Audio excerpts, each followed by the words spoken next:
Welcome, welcome, welcome, everyone, to Two Guys in Hockey Talk. My name is Pawel the Cat with my wonderful co-host, Evan Renaerts. How you doing, Evan? Well, next week I will be a go-host because I am going away. That's right. I got a chance to be off last week for hockey. My team's playing tonight. I wish them all the best. It is the postseason, but I appreciate Jim coming in and filling the big shoes. Clearly, you have a better co-host to fill in and help out, so I could be easily replaced, just like we know AI is replacing everyone. Evan is replacing me with Jim. So, Jim, wherever you may be, Yeah, thanks, man. thank you so much for tuning in. All right, Evan, we got a jam-packed show for you, for everyone tonight, because it's been a busy go of it in the hockey world. We're close to the postseason. Lots of news happening. But before we jump into it, remember, guys, we are here every Wednesday night at 7 p.m. Mountain Standard Time. We are on Facebook, on YouTube, on X, and on Instagram. Feel free to give us a follow. We appreciate it. We are also on Discord.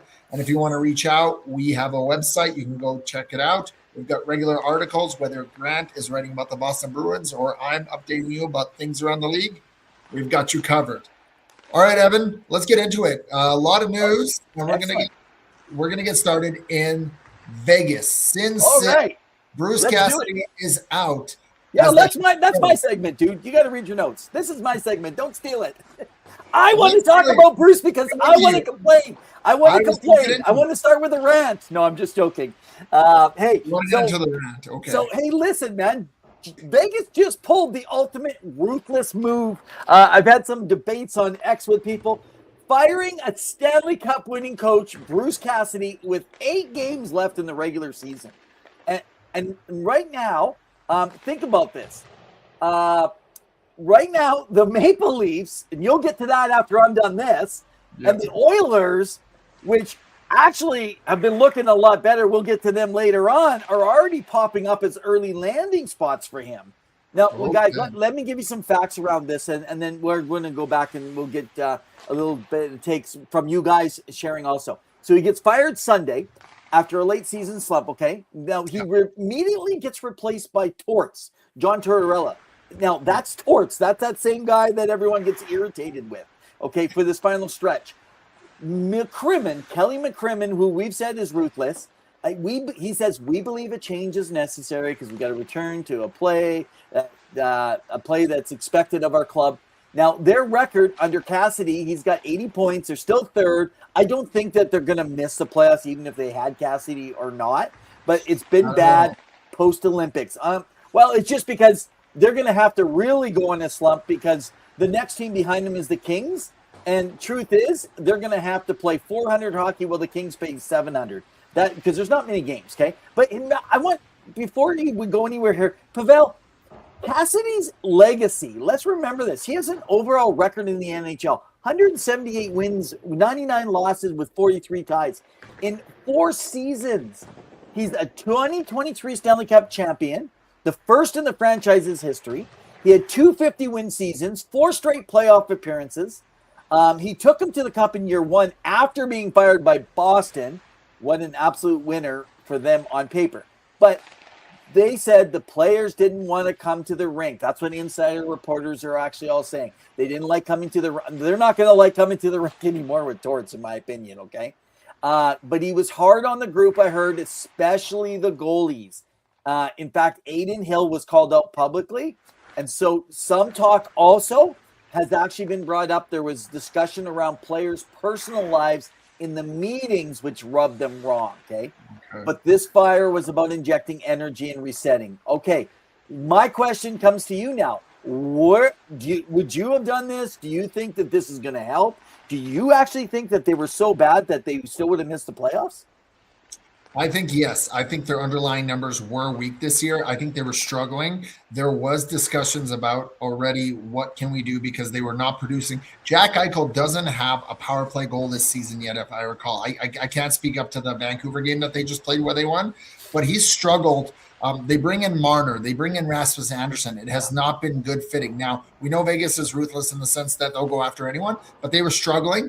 And we've talked about even Edmonton goaltending. You live and die by goaltending, and Aiden Hill has really struggled in being able to be a steady presence, right? And he has very subpar. I want to say it's 860 save percentage. I'd have to look that up, but he's struggled this year, and I think that's one of the reasons why they haven't been good. And the only reason they're in a playoff spot is because, as Connor McDavid said, they're in a pillow fight in the Pacific Division. So, hey Kyle, good to see you. Hope you're doing well. And Solskjaer says Vegas isn't even 500 in regulation. Yeah, I mean, they're struggling. They're playing Marner at center most of the times. Now they are missing Carlson. They are missing some other bodies. Yeah. I think the biggest drop off, and I will give credit to you because you had this, is Thomas Hertl has really struggled just performing there. The Sharks got away from him. I thought that was a good pickup. You indicated that maybe this is not the best. Yeah.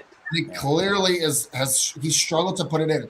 The other thing, Evan, I'm going to say, they miss Pietrangelo.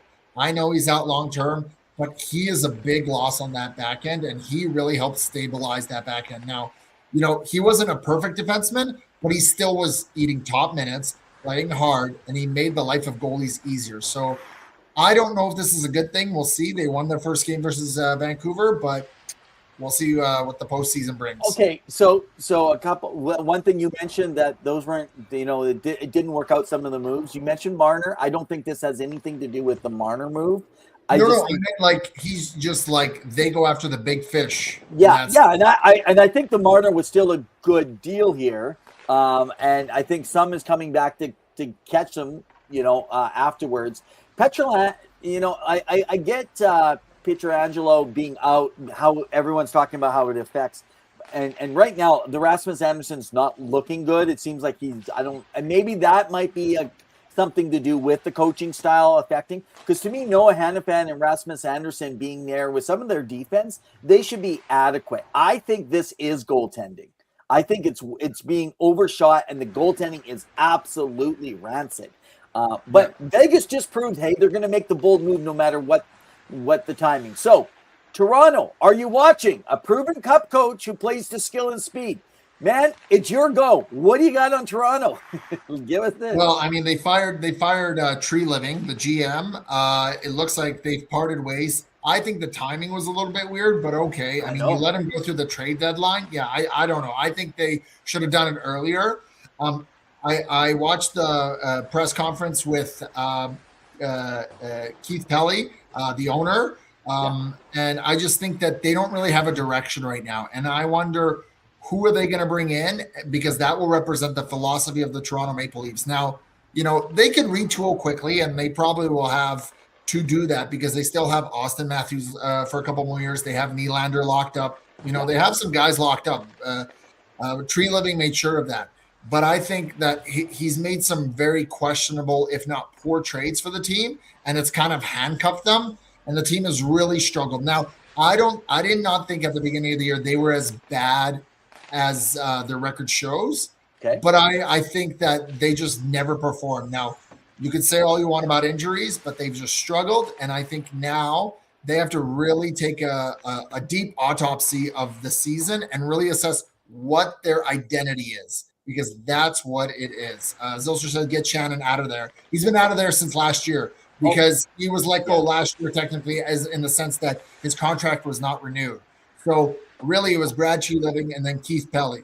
And right now, there's nobody between him and Craig Berube. And I feel Craig Berube is going to be lost or going to lose his job and probably go on to greener pastures. Yeah, that makes sense because GMs like to bring their own in, right? So, sorry, go on. Well, I mean, Brad Tree Living kept Sheldon Keith for 1 year before he let him go after that Boston loss again. So, it does happen where he may stick around for a little bit. But clearly the players have tuned out Berube. They're not happy with him. The team needs a direction. And here's the thing, Evan. Toronto is almost the mecca of hockey. When Toronto succeeds and is in the postseason, the whole NHL benefits. Trust me, there's a lot of eyeballs on the TVs. And for them to go as long as they did, 9+ years in the postseason, that's been impressive. I will say that the comments of Keith Pelly saying that he did not see Buffalo or Montreal coming, that's a bit of a silly thing because, how do you not know your competition, right? I understand maybe Buffalo because they came out as a surprise this year, finally breaking through. But Montreal was building up to be a potential contender and continue to build, right? Let's be honest. They're up and coming, and they're going to be a threat to reckon with. So I think Toronto has some big shoes to fill, some names out there. I know at the time, Doug Armstrong's name is out there. For a bit there, Jim Nill was considered, although he just got extended in Dallas, so good for him. Could we see somebody internally hired? Will they have a president of hockey operations and a GM, or just the one role? Time will tell. So we'll see how it goes. Your thoughts on Toronto and where they go next?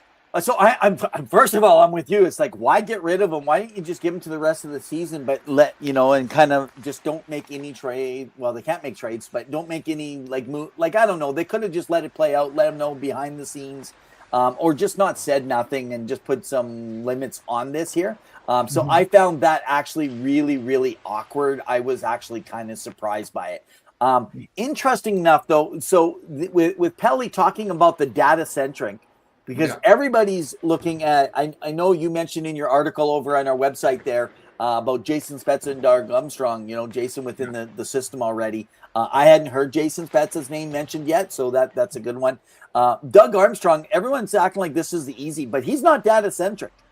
That is not his game. If he was, he would not pick his teams the same way. Let's face it. When his team won a Stanley Cup, it was on the back of Binnington, who had an incredible rookie season and never could play that way again. That was an anomaly, just like Vegas going to the Stanley Cup on their first year, right? I mean, things happen that way. So I think it's important for people to recognize. Interesting enough, out of Doug Armstrong, Pridham, which is their assistant general manager, a lot of people think he could be next in line.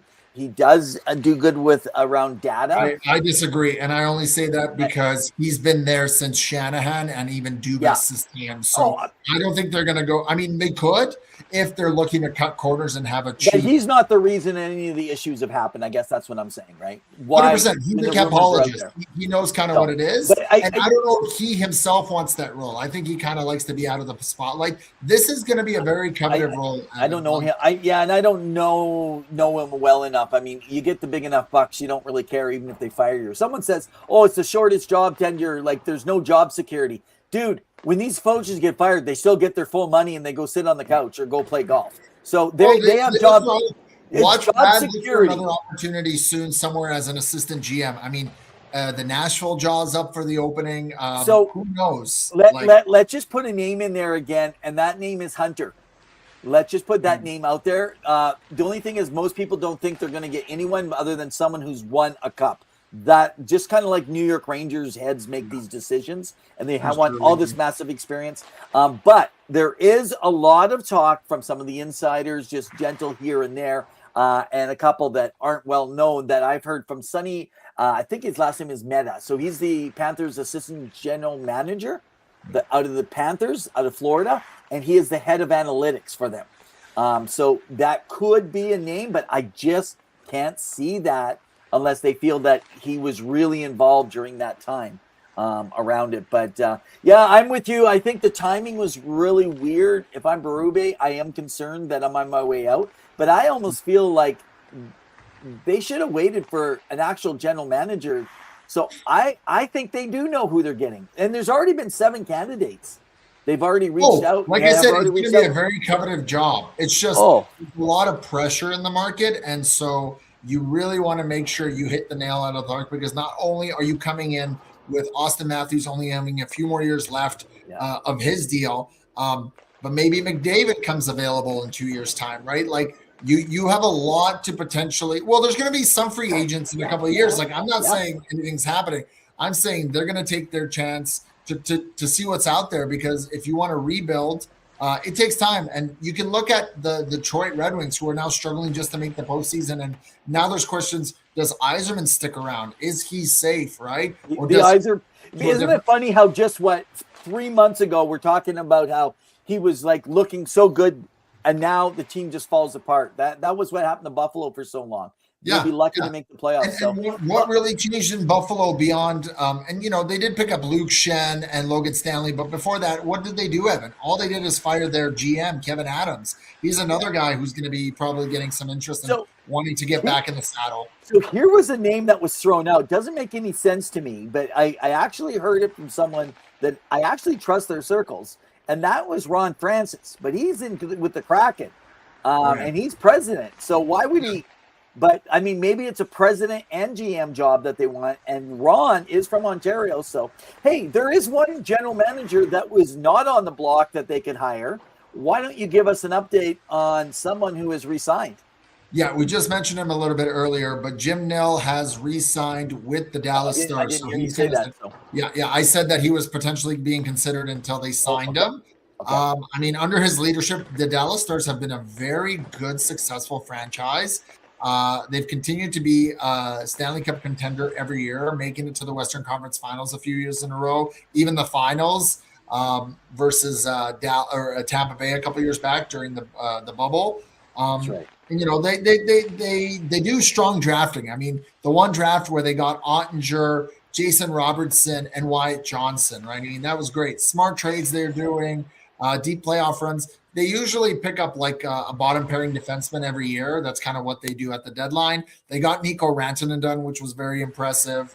You know, and they continue to build around the veteran and the youth. And, you know, they have a lot of talent there.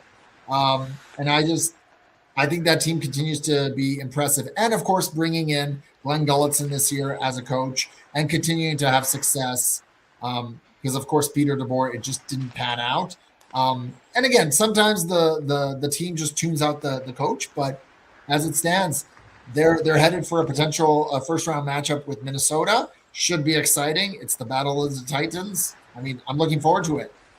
Man, it's going to be a great one. And talking about a lot of stuff that's going on, let me tap in on something that's been a big deal right now, and that's the Norris Trophy. Who's going to win this? There is all this talk out there, and a lot of people have been ripping on Evan Bouchard. Now, Pawel and I have said for many years, listen, Evan Bouchard, he can slap him in. He's not a point per game except for the playoffs. He is a beast in the playoffs, one of the best ever, right in above Makar even. With what he's done and got that team to, but sometimes he makes he's a shin pad assassin along those lines. But can I just bring some real numbers for this year? Because I don't know, Pawel's going to share his thoughts here in a sec, but now you guys that like your analytics, because you look at the eye test, I watched, he pulled the puck away when Ingram was out of position. He was not credited for on the stats. There was another one where he blocked directly in front of the net. When it was an empty net, he did not get it. There was a couple plays where he got it out of the defensive zone quickly. He did not get credit. Like, I go and check the stats lines after, and I don't trust the people who put that information. I just saw a game on that same team that showed 4 less shots that I watched Ingram within the goal crease in the blue zone not actually count as a shot on goal. So that he actually saved. And I saw that in a game with Dallas, with Ottinger. I've seen it with Florida, with Bobrovsky. It's just inconsistent. So I know you're saying he's a defensive liability, some of you, but numbers can actually, I have some numbers that can blow that narrative out of the water right now, okay? That Oilers star ranks 41st among NHL defensemen in even strength defensive WAR this season, okay? Better than 84.2% of the entire league. And that stat doesn't just change everything.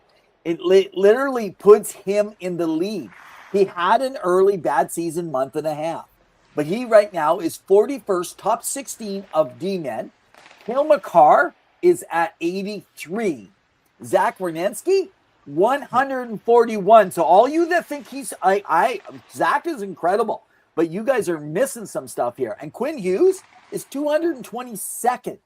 And people have used these numbers against him in the past. So if you're going to use them against him, you got to say for Pawel. So if Bouchard is bad defensively, like the eye test critics say now, because now the eye test guys come out and say, what does that make the 3 biggest Norris favorites ahead of him? Okay, and remember, he has 86 points already. He leads all NHL. He has a plus 22. Averages 24 minutes, has over 209 shots, 30 power play points.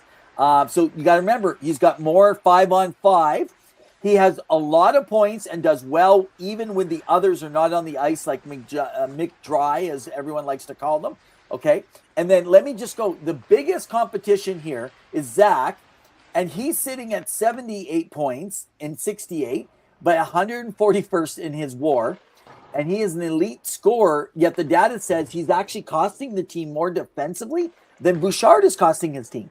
And Cale Makar with 75 points with a plus 29 rating. He's 83rd, and is still the gold standard for Mini that people look at was when they look at Makar. Okay. And Quinn Hughes, he's way lower in the, he's dead last among stars in the EV defensive war that I just gave you. So for his case, his on-ice impact for Evan Bouchard is the Oilers control play heavily with him on the ice. They don't always do that with the other guys. The turnover trend, it's noticeably this year, except for the month and a half at the beginning, has cleaned up all those high danger mistakes. And he's got 93 block shots. Guys, my bottom line, let me just end with this. That I know you like to pull out and say, look at this highlight. For every highlight you show me, I can show you 1.5 highlights of your favorite boy in Columbus or Minnesota or over in Colorado. So I decided I'm going to match those analytic gurus, and I'm going to not just go by the eye test, but this year, Evan Bouchard is my Norris Trophy candidate. Fair enough. And I would say he would be a candidate for me as well, the top three, including Werenski. But I'm only going to give it to Werenski slightly ahead of Bouchard, only for two reasons.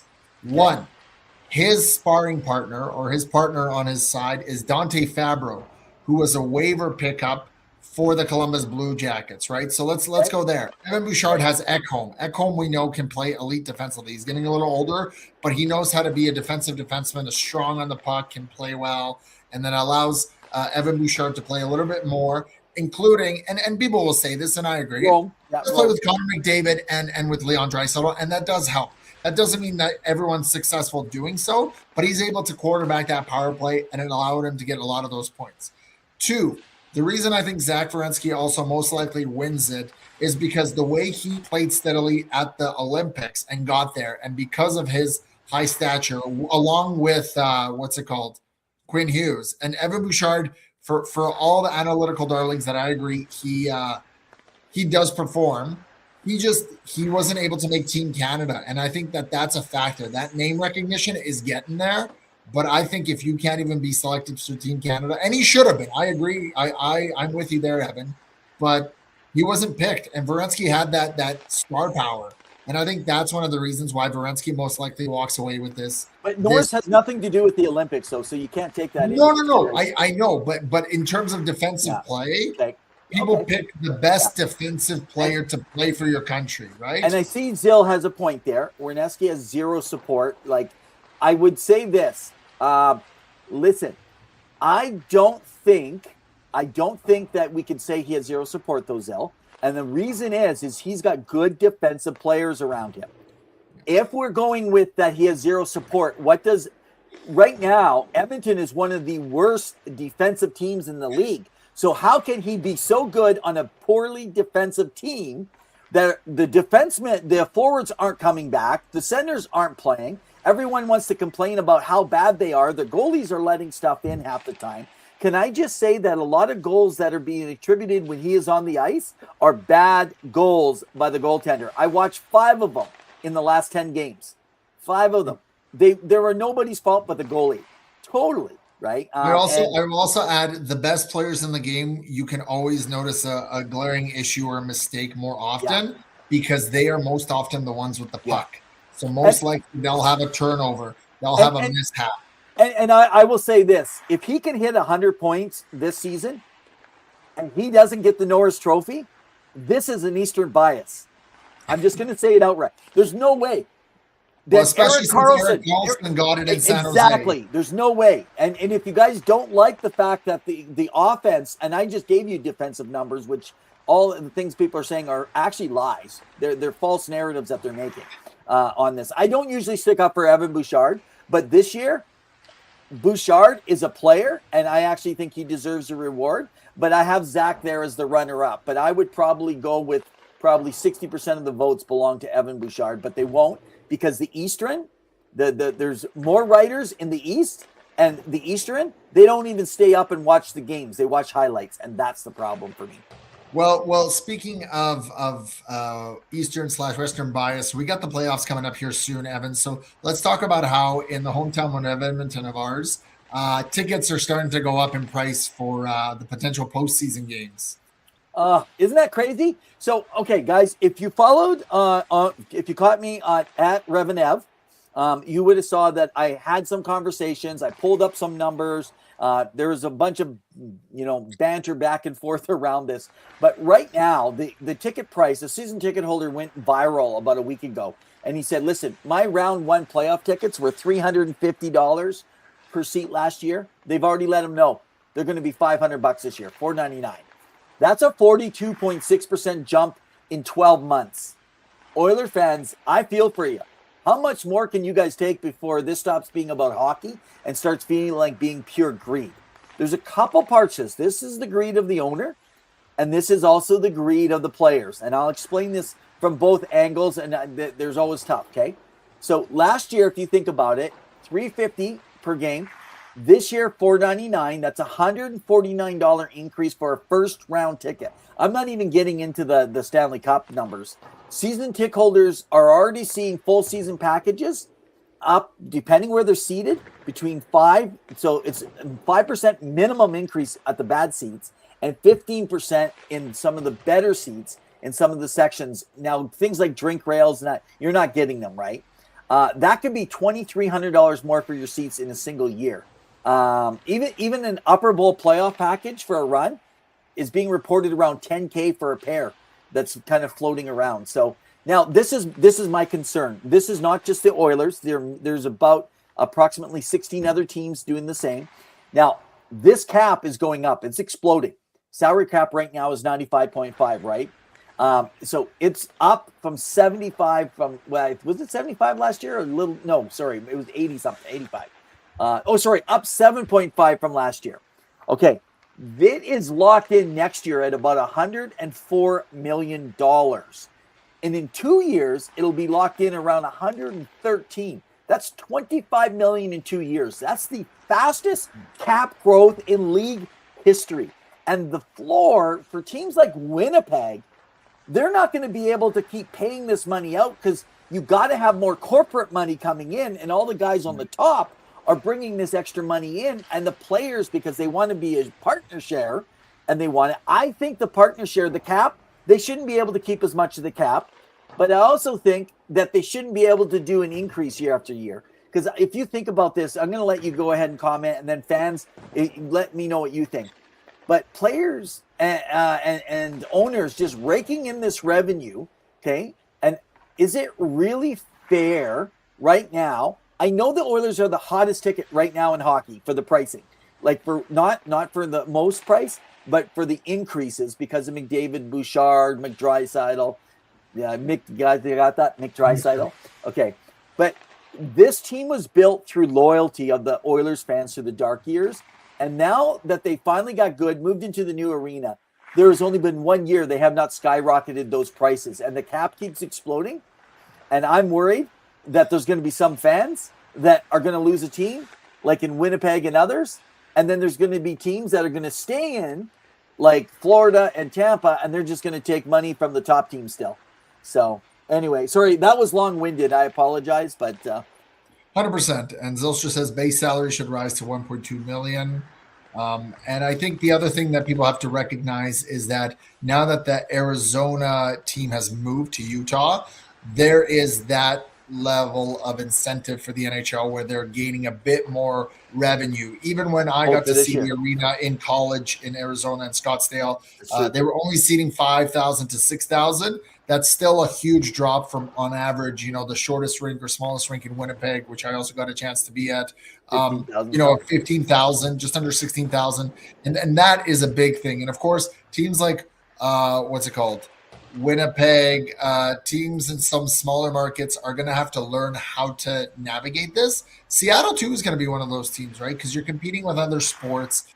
You're competing for eyeballs and attention. And so you really want to make sure you create the best product on the ice, which is one of the reasons why Toronto, also to go back to our earlier point, very few teams want to do a rebuild or retool. We heard this from Vancouver when they finally stripped it down to the bare bones. They don't want to always do this because how do you entice people to come to see what?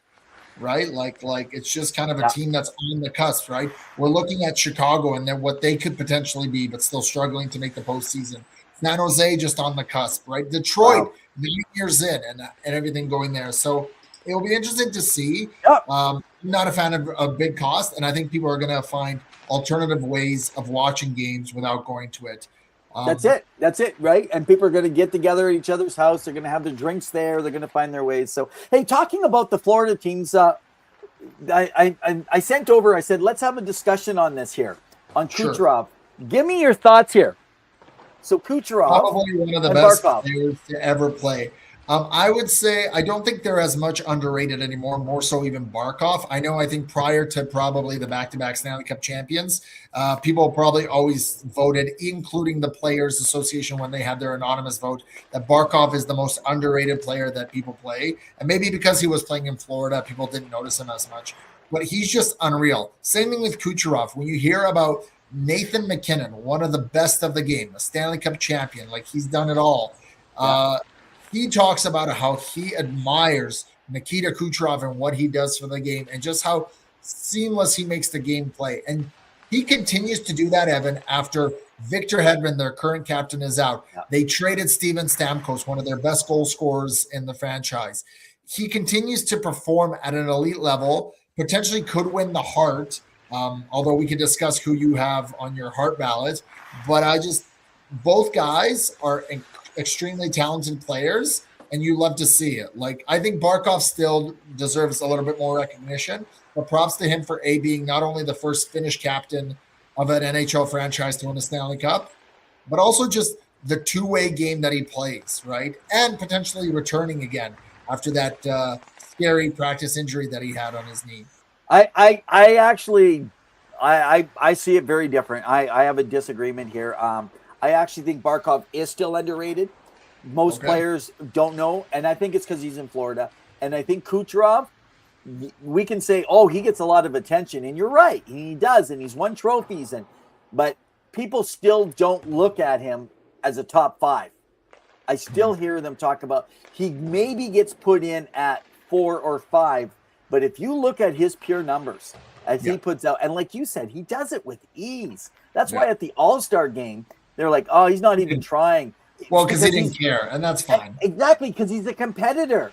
Yeah. He's a competitor. I mean, now this is funny. Like, if we can just sit there on this, Kucherov looked like he didn't care that one All-Star game, right? When he's just shooting around and people are all mad. Do they remember Ovechkin changing the shootout with dressing like a superhero, brought his kid out? I mean, it's a Russian thing. They have their own forms of humor. I actually thought it was the most ridiculous thing when Ovechkin did that. You said that you thought it was the coolest thing because it's for kids, But the bottom line is I think even then, Kucherov, looking back, was so underrated, and people just talked about how lazy he was and this, but it wasn't a competitive game. And I still think today, not enough people see him. He doesn't get seen enough because he's in a market that's quiet, but I think that market is what helps him excel. I think he's right now in the last few games playing with Anthony Cirelli as the top line center and Braden Hagel on his other wing. So wow, he's not even playing with Braden Point, right? And those are second line players to me. Yeah. Like, I mean, that just goes to show you like what he's able to do with what he has this year, right? And no offense to the rest of those players, but you have to elevate your game to make sure that they play the best of their ability. I just think Kucherov, probably one of the best interviews in the history of the game after winning the Cup versus Montreal. I remember that. If you've never seen it, go check it out on YouTube. It is great. Just drinking a Bud Light. Wears the T-shirt, $11 million over the cap. Like, just he plays into it. He's the perfect villain, right? He knows how to get under people's skin, and he can be a little snotty at times. If you watch his game, he has had some moments of that's a little bit over the line, but that's how he plays. He is a competitor. And it's funny, if you look at some of these Russians, Malkin and Ovechkin and Kucherov, they're big boys. Yeah.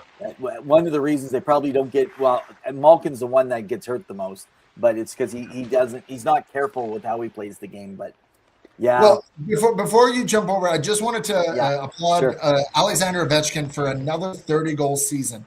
I don't know if you saw the second goal. He got 2 goals versus Philadelphia Flyers that they played in. Great game. He jumped for that shot and almost dove on the ice. It was great to see. So 20 plus seasons of 30 goals each. Evan, that's just remarkable. At his age and what he's been doing, it's just been incredible. And there are quiet rumblings in the Washington area saying that he most likely will be done after this season. I think that this is probably it. He has always admired Wayne Gretzky.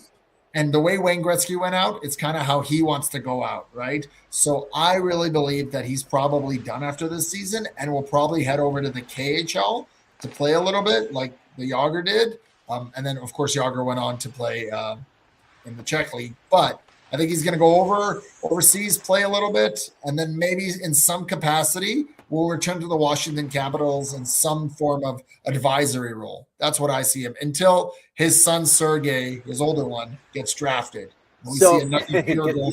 You assume he's going to be drafted, and it's going to be funny hearing a name Sergey Ovechkin. I think of Sergey Fedorov or something, or Sergey Makarov, not Ovechkin. Not with a kin. I'm thinking of an ov. Let's just say this: if you're right, then I'm telling you, if he retires at the end of this year, and that is his choice, and he moves over, leaves the NHL happy with what he's done, I actually think the trades that happened in John Carlson and stuff might have happened because Ovechkin already gave him a heavy indicator he was leaving, so they decided to make that change and not push for the playoffs still. That might have been actually a big piece to it. I will just state that I don't believe that there's an extension for John Carlson yet with the Anaheim Ducks. So that's still up in the in the air. So he could potentially still return. But yeah, rumblings, quiet rumblings, whispers is most likely he could be done.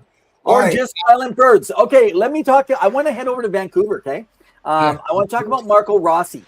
So the trade was made, guys. He is finding his rhythm in Vancouver for you Canuck fans. He is quietly cooking right now. He's 24-year-old center. He's just racked up 9 points in his last 4 games. And the guy looks like he's now settling in with the Vancouver Canucks. It was a blockbuster trade. Obviously, we understand. Right now, though, I believe he's only around 28 points, and I get it in his 41 games because he hasn't played a full season. But I believe that he could be a player that you guys needed to have. That's a very good positive thing.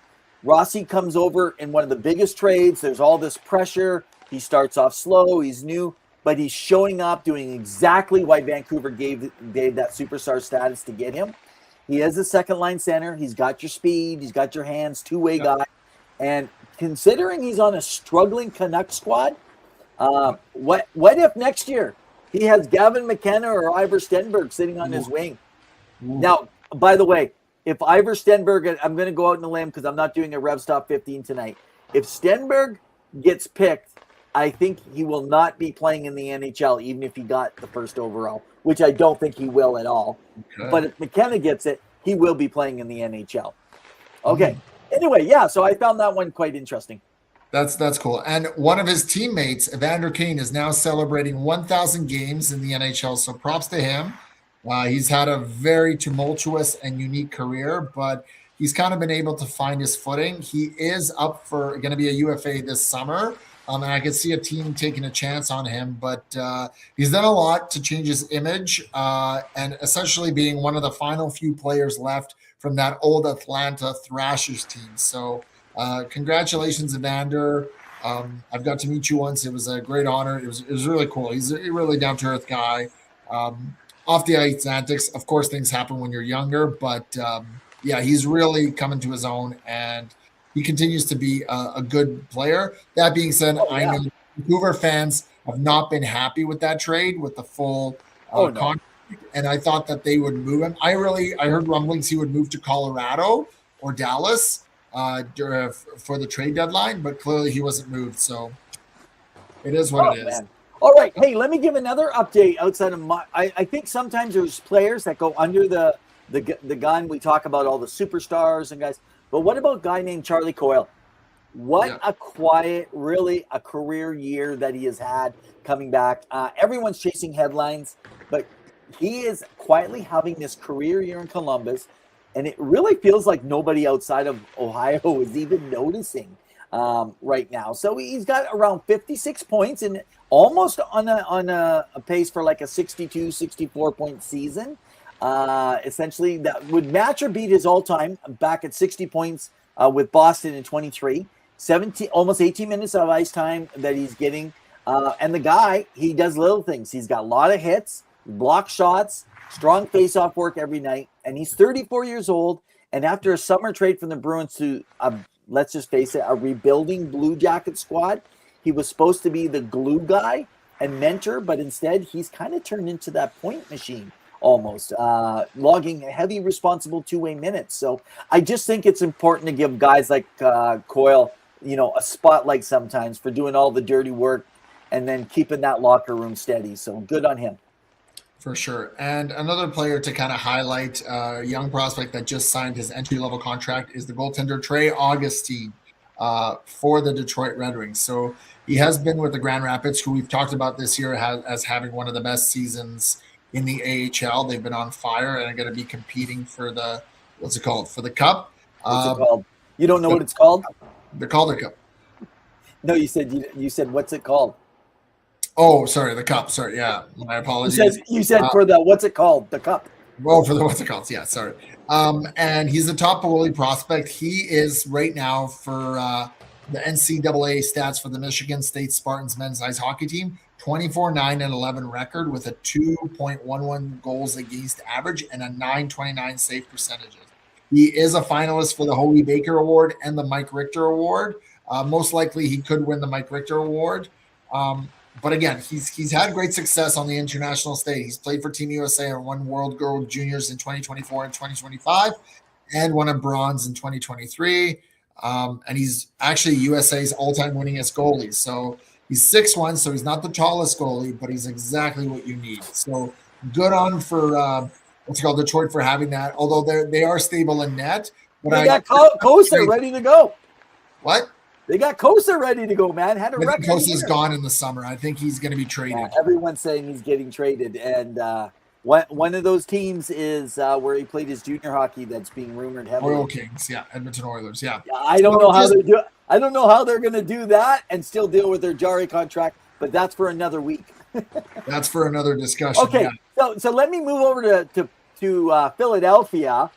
Martone, I think he was dressing up tonight, so he might already be playing his first game, signed his elite level contract. So our buddy Jamie Bascow with Flyers Nitty Gritty down there in Philadelphia, credentialed beat reporter. He loves this boy. A lot of people have. So guys, that's just under $1 million per year outside of bonuses. Obviously, they can do quite well with their bonuses. Can I just say something funny? I think he's going to do very well and he's going to fit in. He is a Philly character to me. But it's funny because right now, I'll talk a little bit later about some NCAA stuff when we get to around the rink, but it's funny because he was talking about how he was able to beef up playing in the NCAA and went from 198 when he arrived to 210 pounds. So he credits putting on 12 pounds.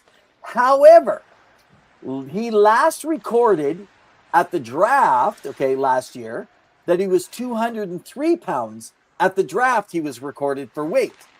And his playoff roster last year was listed at 208 pounds. But, hey, who's checking these numbers? Well, he already made his debut versus the Detroit Red Wings where they beat the Detroit Red Wings. So was that last night he played? That was last night, yeah. Oh, I didn't go in last night. I didn't double check that game. Okay. Yeah. And how did he do? Do we have any? No points, but 2 penalty minutes. So, Go figure. So can I just say this to people? He's rough and he's tough, but he's not going to blow anybody's house down. Can I just say that right now? That's going to be very important. And Zilstra says 2 huge upsets in the fight for the Frozen Four. 2 big Michigan over Wisconsin and 2 NCHC under to Denver. So, I mean, there's been some exciting hockey going on right now. And I did also want to highlight that Roger McQueen has also signed his entry-level contract for the Anaheim Ducks. We know Anaheim's competing for a playoff spot as well as the Pacific lead. But he was drafted this year, actually, and it was cool because they flew him out to Disneyland, Roger McQueen, to meet with Lightning McQueen, the character from the movie Cars. So that was a pretty cool thing that the Anaheim organization did. Now, he's 6'5", and he's a center, strong two-way. And he's going to be part of that future. And you know what this makes me think of, Evan? Would they consider potentially moving Mason McTavish? Now, Mason McTavish hasn't been playing as of late, but he has been benched for a couple games. He clearly is not gelling with Joe Quenneville. And for a team that's doing well in the Pacific, although it's a pillow fight there, would he be someone that gets moved potentially, right? Like, would that be, or is that something that it's just an off year? It's like the, what's it called? The Linus Allmark contract, where he struggled in the first year where he got it, and then he found his groove. So can I go back to last July? Sure. I posted it all summer. I put out the information before he signed that contract because he held out, and I put out there that he is open to other teams and has been pushing it with Pat Verbeek. Okay. Now he held out, and then he came back in, and everyone's like, "Oh, you knew nothing what you're talking about." Can I just say this? I told people the reason he was upset is because he wanted to be a top 6 centerman, top 6, and everyone's like, "Well, he is going to be," and it's like Verbeek promised him that he would be a top 6, and what happens? He comes in, moves him. Now, I get it. They had other talent coming up. I think that there's disconnect, and his season is a proof of the disconnect that's happened with the general manager. I don't think it's Quenneville, by the way. I think there's some general manager issues, and there was some other issues about California.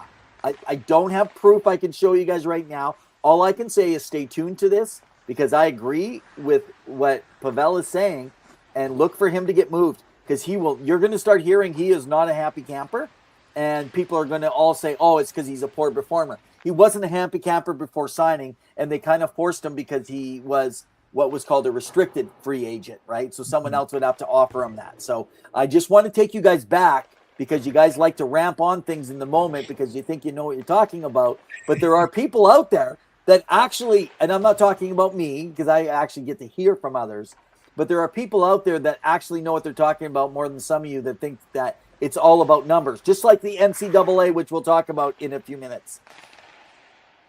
All right. That's all the thoughts. So you wanted to get into Zeev Buium a little bit? Yeah, okay. Let's just tap in on Zeev. So there's a lot of contract buzz right now. So first of all, Van City is let's just say they're buzzing about him, but about cashing in big time. And they think there could be $8 to $9 million thrown at him on an 8-year deal. But I want you to hold up and think, how realistic is that?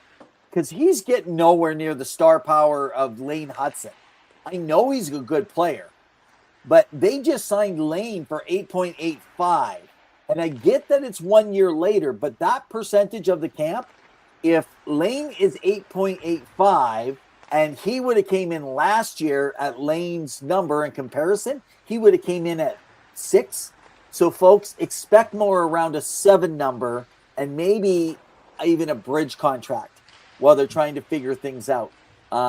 Yeah, he dropped 66 points as a rookie, but the reality check is he hasn't signed anything yet, and he's still on his original 3-level entry deal, okay? He's still on a 966. So when they get a few more players, who knows? They might have Chase Reed. They might have Carson Carrolls. They might have Keaton Verhoff coming in to play defense also there. You're going to need a lot of draft picks to build up, and then hopefully a lot of them pan out, right? You're looking at Chicago's doing exactly. So I actually I think that there is talk locally in Vancouver that they believe they want to lock him up long term, but I don't think that they should be paying that kind of money long term, or they might be another Pedersen situation, trying to go long term on a number that's huge off of one good season out of 2, right? So anyway. And on that note, we get to Around the Rink.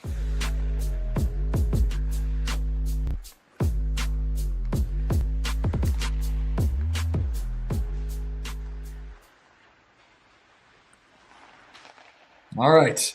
Around the rink, let's get into it. Evan, you have some stuff you wanted to cover, or did you want to get in the KHL news first? Yeah, no, I'll go and then I'll let you bring it in here.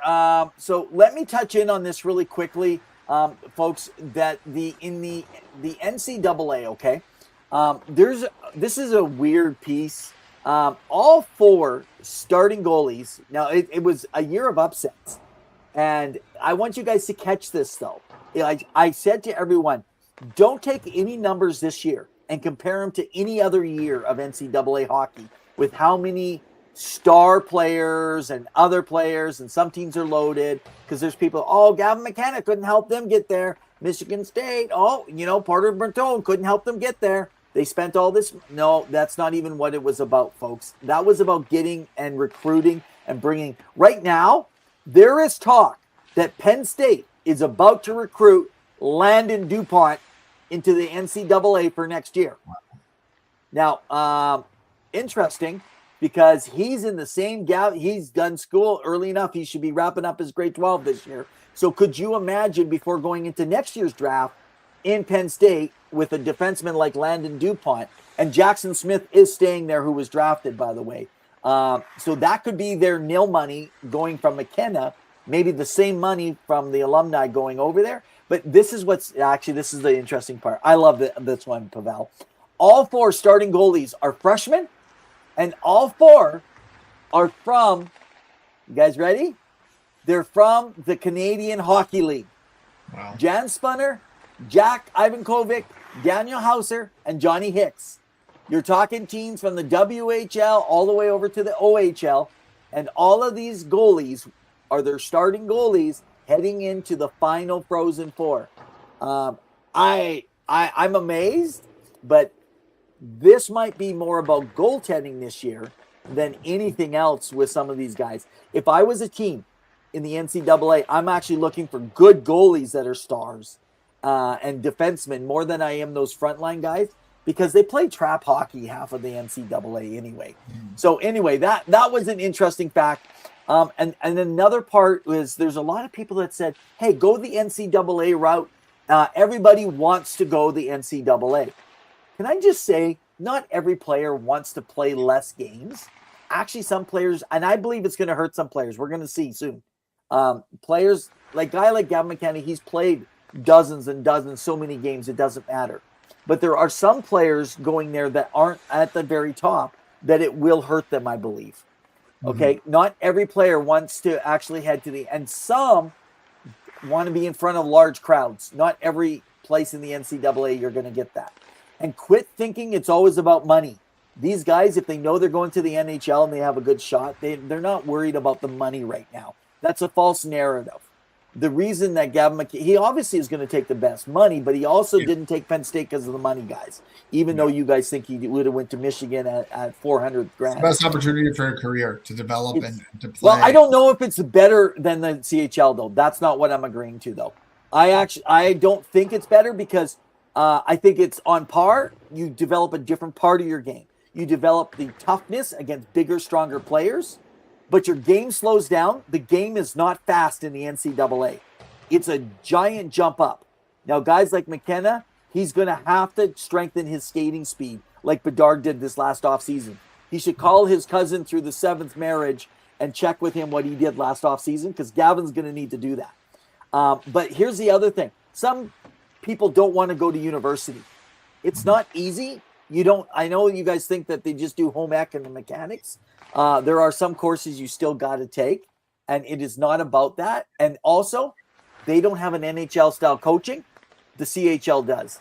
So you're going to find, I think, within one more year, I give it, but not this next year, but the year after, you're not going to find as many people going the NCAA route anymore. Even though I think it's good, that's not going to be the method they're going to. So just some thoughts around the NCAA. What do you got? Zolcher just says, I think Lindstrom hurt going NCAA. So any comment there? Oh yeah, she's talking about Caden Lindstrom. Yes, yeah. I think Caden. But you know what? I'm actually shocked, because Lindstrom should have actually been able to perform at that level. Lindstrom was already fairly large. I think something happened from that injury. that Caden's never recovered from. That's actually what I think. But right now it looks like she's correct.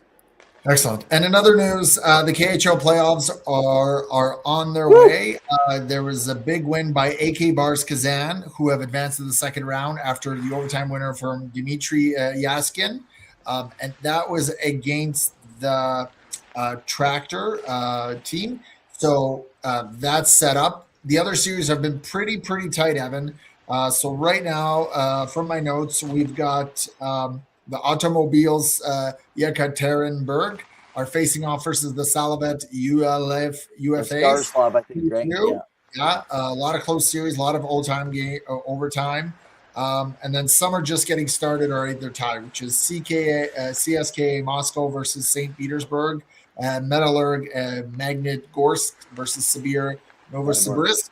That's Malkin's old team. Nice performances. Sorry? That's Malkin's old team. Yep. How's Locomotive? I think Locomotive was, what's it called? Weren't they eliminated or no? Oh, they might not have. Okay, I thought they were. That's okay. I don't know who follows them anyway for our show, but they won 3-2. They're first in the division. Oh, sorry, that was back in the first in the division. Yeah, they won the last game today. Okay. They're forward Radulov 3-2, but I'm just looking here. Sorry, I'm going to look at I think that's Radulov's team. Radulov's team, yeah. I think so. So yeah, we have our in residence Patrick, who talks about the KHL, really good stuff. If you ever want to go follow him. But essentially, it's been exciting hockey. And again, a lot of these guys, former NHLers or other European leagues, go on to play, have a little bit of an opportunity, change things up, including, of course, sometimes coaches like Gerard Gallant, who went over, but of course, he had to stay away from the Shanghai Dragons.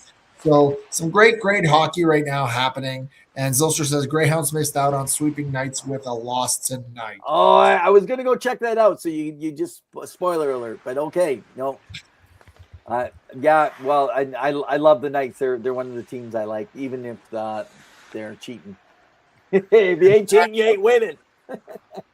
And on that note, that has been No. I got stuff, man. I got stuff. You got stuff, okay. I got stuff. Yeah, you gotta read your notes.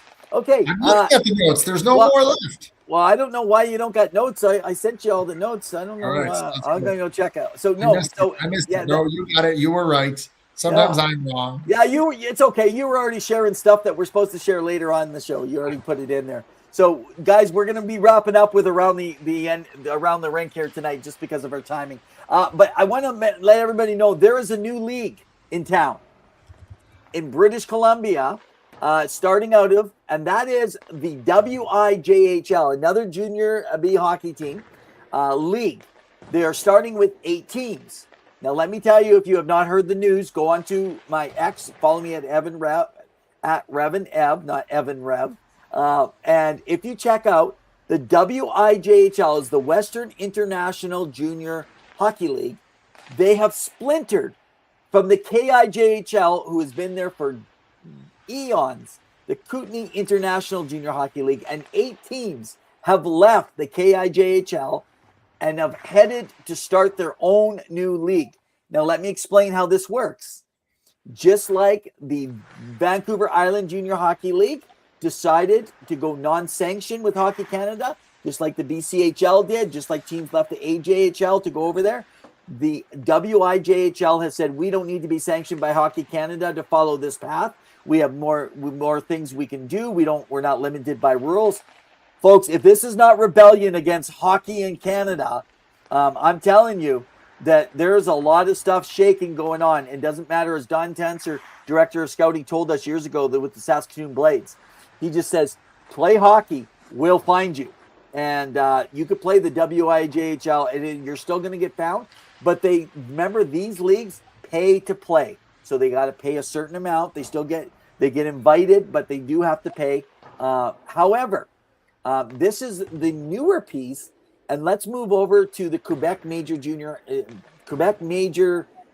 Maritimes. It changed years ago. Maritimes Junior Hockey League of the CHL arm. Interesting enough, James Scantlebury, Zach Carbonneau, and Liam Fournier are leaving the QMJHL. They are heading and chosen to go play in the USHL rather than play next year in the Q. I'm wondering, could we see a further exodus? The Q is starting to have lesser. I mean, we got the greats like Crosby and McKinnon, and well, he's not one of the greats. You got guys like Druin, you got guys like Ehlers. They've all come from that area. We've had some really good Q guys, Mario Lemieux. And I'm worried when I see that, not in a way that's bad for the USHL. I think that's great. The USHL started losing players to the CHL, but now they're picking players up from the Q as part of the CHL. So that exodus, I wonder how that's going to play out. But I don't know, man. It's a competitive world of hockey now, Pawel. 100%. And I will mention one other thing that I forgot to note in my notes is that the Edmonton Oilers also signed William Nichols of the London Knights today to a 3-year entry-level contract. He was the 7th-round pick, 196th overall in the 2024 draft. And this year, he's got 15 goals and 11 assists in 32 games. He's missed some time due to injury. But again, another stacked team. You know, London Knights are one of the best of the best. And this is just another good depth signing for the team. So on that note, or do you have any thoughts or no? No, that's it, man. On that note, that's been Around the Rink.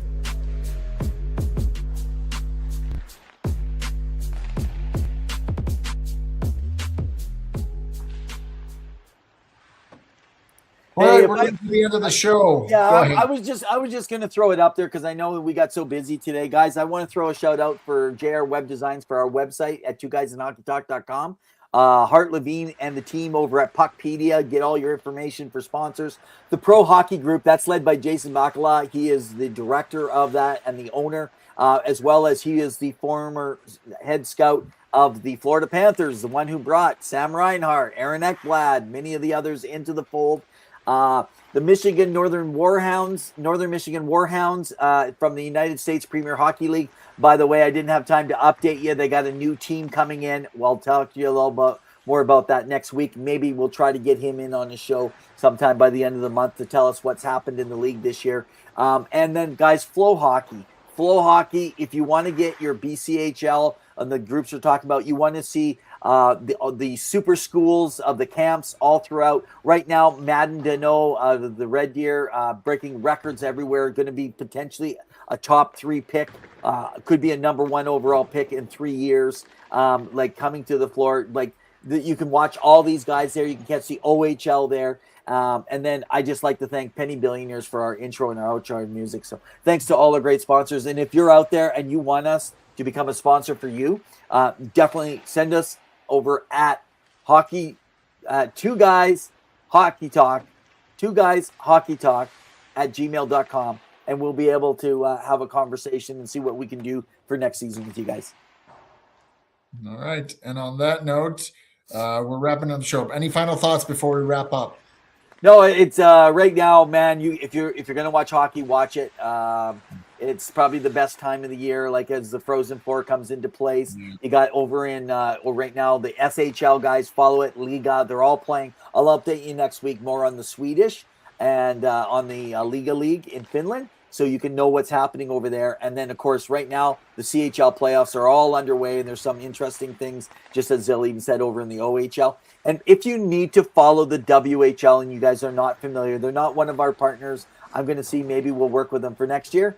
But that is Victory Plus. You can get all your WHL games over at Victory Plus, guys. And also watch the Anaheim Ducks and the Dallas Stars if you don't get other. So anyway, and watch Frankly Speaking with Frank Saravelli.